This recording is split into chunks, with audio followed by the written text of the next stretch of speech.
Well, starting our Sunrise Smart Start, we've got reactions from city leaders after 3 men were killed over the course of 26 hours. This all goes back to early Sunday morning on Day Place in Rochester, where 35-year-old Ricky Elliott was shot and killed during a fight in the street. Police say they're still looking into what exactly led up to this and who all was involved. No arrests have been made. Then later, around 8 Sunday night, the second victim, 53-year-old Myron Fair, found dead outside of the Pinnacle Place apartments on South Clinton. We're now told that the official cause of death still needs to be determined by the medical examiner. Though police say there are no suspects in custody, they believe this is an isolated incident and therefore other residents are not in danger. Officers also responded to Bay Street Monday morning a little after 4:15, where 45-year-old David Treese III was found dead. He was a taxi driver who had been shot. His vehicle was found abandoned around the corner off Central Park. Police say the victim appears to have been shot during a robbery.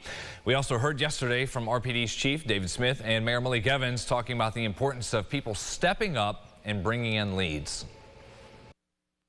We need help from the community. We need help from folks who know something. And even if you don't want to reach out to us, there's the Mayor's Office of Violence Prevention, there's Pathways to Peace, there's social agencies. Let someone know so maybe we can get ahead of something before it becomes a violent dispute.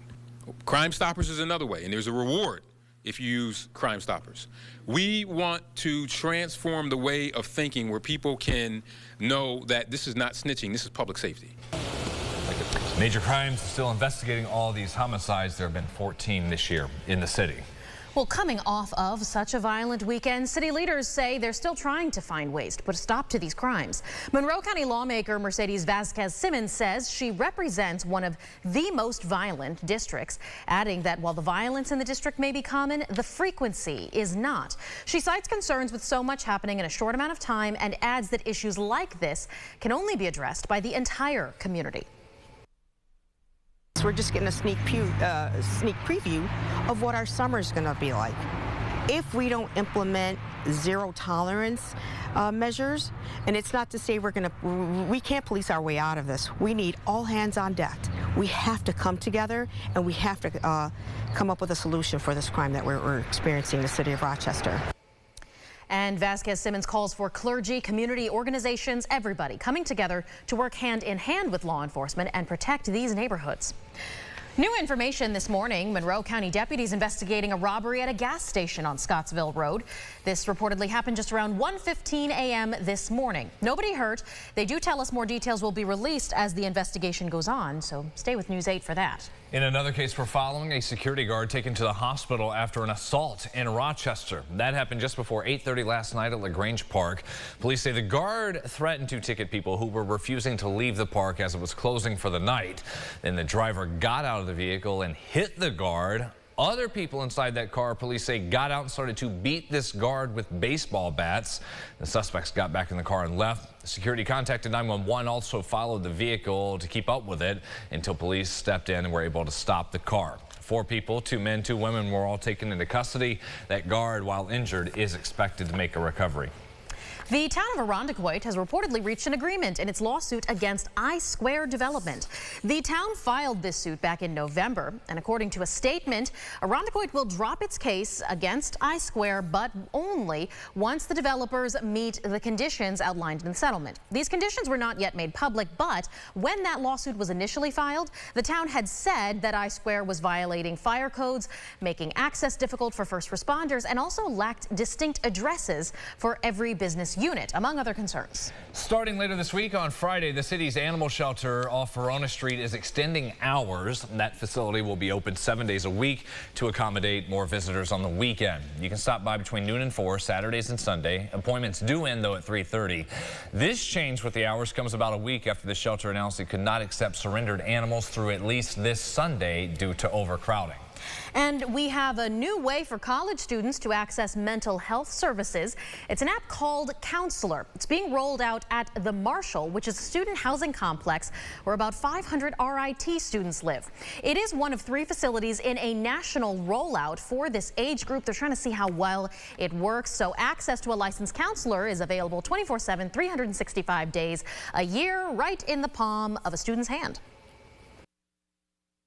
85.5% of students who use Counselor today had never been to the counseling center before. They had never previously sought mental health support. And it's not because they didn't need it. It's usually there are three main hurdles why people who need help don't seek it, those being cost, inconvenience, and stigma. It can be very challenging to get an appointment, but for a variety of reasons, there's just a whole lot of people who need help and don't seek it, and that's really who we're trying to serve.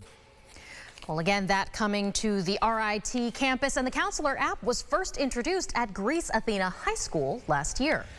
After firing former head coach Don Granato, Sabres GM Kevin Adams said he wanted the next head coach to have plenty of NHL experience. And 6 days later, after making that move, the Sabres make another one, hiring a coach with a ton of that experience and someone very familiar.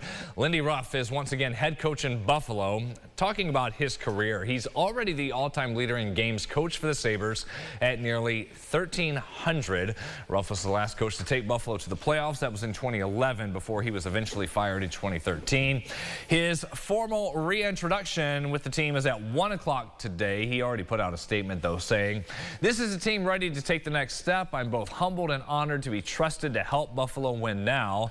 GM Kevin Adams also released a statement on the narrative that's been out there, saying this hire was not made with nostalgia in mind, adding Lindy is the right person for the job today. He also says the history between Buffalo and Ruff is just a bonus on that move. Again, he'll be reintroduced this afternoon.